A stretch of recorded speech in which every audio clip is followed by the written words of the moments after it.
Hello everyone and welcome to another casual review. Today I'm talking about Spider-Man Miles Morales. I love the Spider-Verse movies and I also loved the first Spider-Man game for the PlayStation 4, so odds were that I was going to like this game quite a lot as well. In this game, the Spider-Man gaming universe, the main Spider-Man, the first one, has taken Miles Morales under his tutelage, kind of taught him all about what it means to be Spider-Man, hooked him up with suits and gadgets and that kind of thing. The very first Spider-Man is going out of town on vacation with Mary Jane, and so he has entrusted the New York City to the care of Miles Morales during the events of this game. Obviously, things don't go so smooth, the main antagonist being like a really rich tech guy who proposes this like energy source that can provide the energy to all the city, and of course there's shortcuts taken and there's not as many precautions being taken as usual, and there's events that unfold from there. The only real Spider-Man villain that I recognize in this one is the Rhino, and he's not even in it that much. This game takes place during Christmas break, which is really fun, but it's also like, oh, it's like a month late. I'm playing this a month late. I could have been playing this right during Christmas break and everything would have lined up perfectly, but it was still fun tonally. It's still around the same season, right? I forgot how fun it is playing the Spider-Man games, because Spider-Man Miles Morales, I believe, runs on the same gaming engine as the first Spider-Man game for the PlayStation 4, and I had a blast playing that one, and I forgot how fun it was just to like swing all over the city and run up the buildings and like launch myself through webs, and you're just going around doing Spider-Man things, and it just feels so fun to traverse around New York City. It's just like one big giant playground for Spider-Man as he gains such altitude, and you can dive down from these tall skyscrapers, and while you're swinging you can do all these tricks and flips and stuff like that, and it just feels so fluid, and as cliche as it sounds, it really does feel like you're Spider-Man when you play this game. Now, this game is an open world game, not quite as large as the main first Spider-Man game, but you're still playing in this fairly large New York City area, and just like most open world games, as you play through, you are going to get a bunch of icons scattered across New York City. These are little tasks that you can do. Sometimes they're like side missions, like go find somebody's cat and return it to them.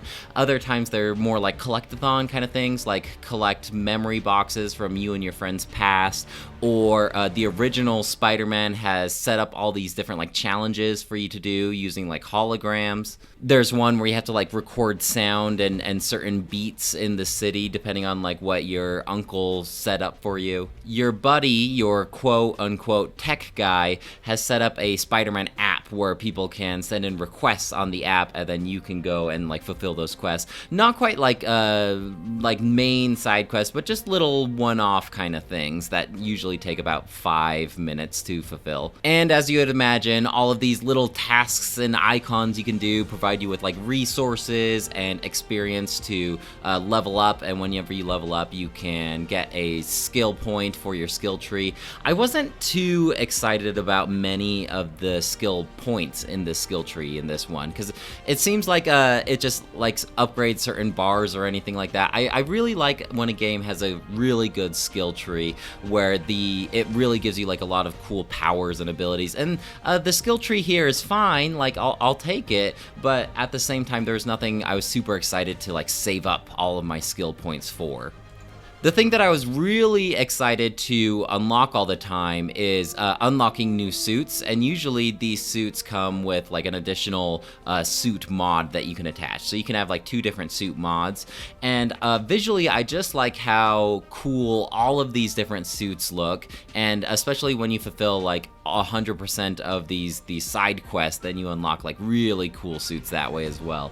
And I like how these suits show up in all the cinematics, because sometimes when you play games that allow you to change your costume, when you go into the cinematics you just default back to the costume that you started in, but this one it's like all of the suits will show up in the cinematics, and that's one thing that I really liked about the original Spider-Man as well.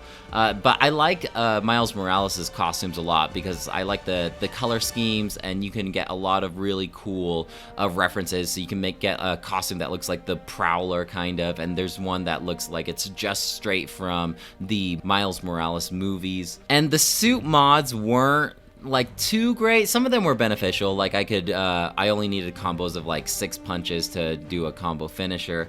But one of the suit mods, I wish it wasn't a suit mod, but just like a perk of the suit, but it actually gives you like that stop motion animation look just like from the movie, which it's kind of trippy at first when you're playing it as a video game, but it does really look pretty cool. You also have a couple gadgets that you can use that you can upgrade, and I tried to always remember to use these upgrades. I wish that they actually gave you more usage of these gadgets, because typically whenever you enter a fight or a room full of bad guys, you get like 3 of each gadget. See, it's not really like you can use them a ton, but it is helpful when you do remember to use your gadgets. The combat is pretty fun, and it's not very mindless. It's not like you can just mash the punch button over and over again, because a lot of the enemies that you face off against, especially later in the game, usually have like shields or giant fists that they can block your punches, so you have to mix up the way that you fight as well. If a bad guy has like a big shield,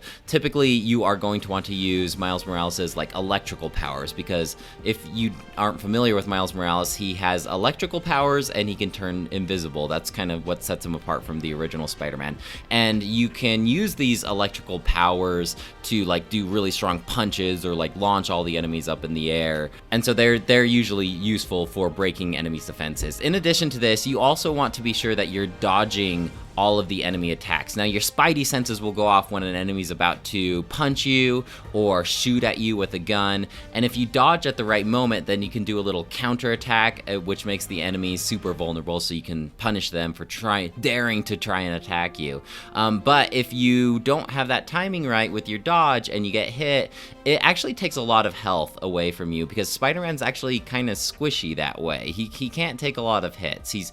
You're supposed to be dodging the entire time, and you're supposed to be swinging all over the place. You can like launch yourself at enemies and dart across the room, and if you're really good at this combat system, it looks visually like very impressive, very cool. But it's like when you get hit by an attack, it's like all mojo, all flow immediately stops, and then you just feel like a dingus because you let yourself get hit by an enemy. But yeah, you really want to be building up those electrical powers to use, and then whenever you get a certain limit of combos without getting hit by an enemy, you can do like a finisher to immediately down an enemy as well, which also looks visually cool. When you're attacking like the last enemy, it does like this really cool slow motion attack, and you just feel awesome when you pull it off just right. In addition to the regular combat system, you also have fairly a lot of stealthy sections as well, which you wouldn't really associate Spider-Man with stealth, but the way that he can like swing on the walls and like cling to the ceilings and stand on the girders, it actually fits very well, where you're kind of picking apart the enemies one by one. And this is particularly beneficial because Miles Morales has that invisibility power, so it's not that difficult picking off all the enemies, especially when you have your invisibility bar charged and ready to go.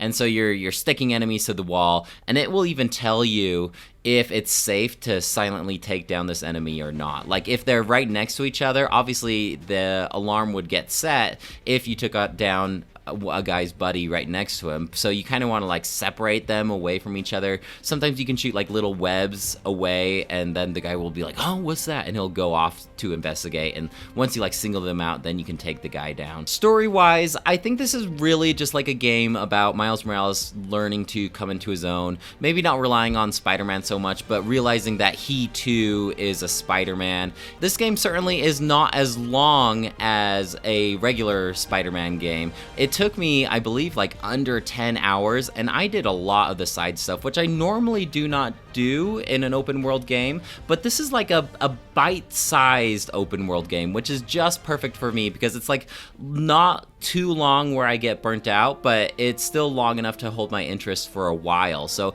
I actually did end up accomplishing like all of these icons that spread off on the map, because like normally when you play an open world game, there's like hundreds of icons and it feels unmanageable, and it's like, okay, go collect 50 of these things, and I'm just like, well, that seems like a waste of time. I'm not gonna go do that. But in this game, it says, okay, go do 10 of these things, and the map's not too large, and so mentally I feel like, okay, I can go do 10 of those things. That's no problem. You're telling me I'll unlock a new suit or get some skill points or something for doing these 10 things? Sure, no problem. I ended up doing 100% all the things except for I didn't do all of the little phone requests, all these little side quests that are requested on the phone.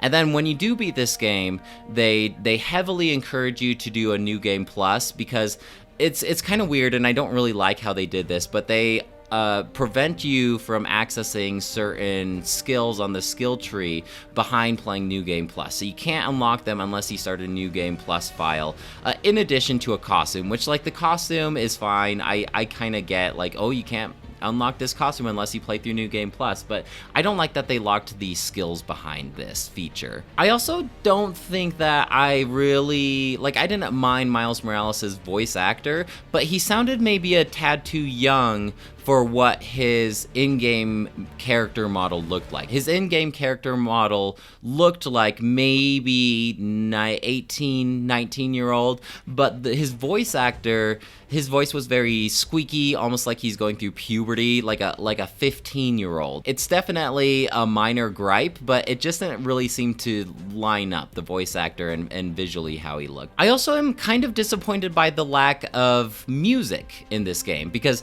maybe it's just from the Spider-Verse movies that I've seen, but they were so full of really good hip-hop and rap music.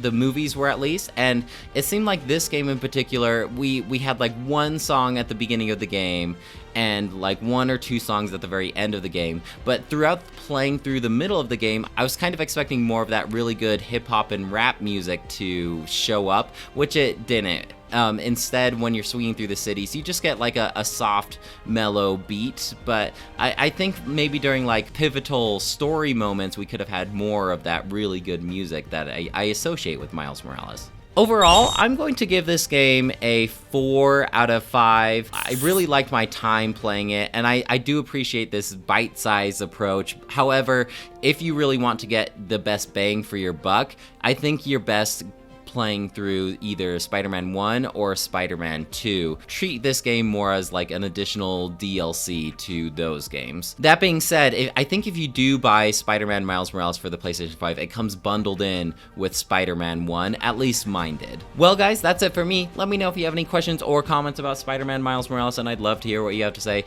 Otherwise, I'll talk to you later. Bye!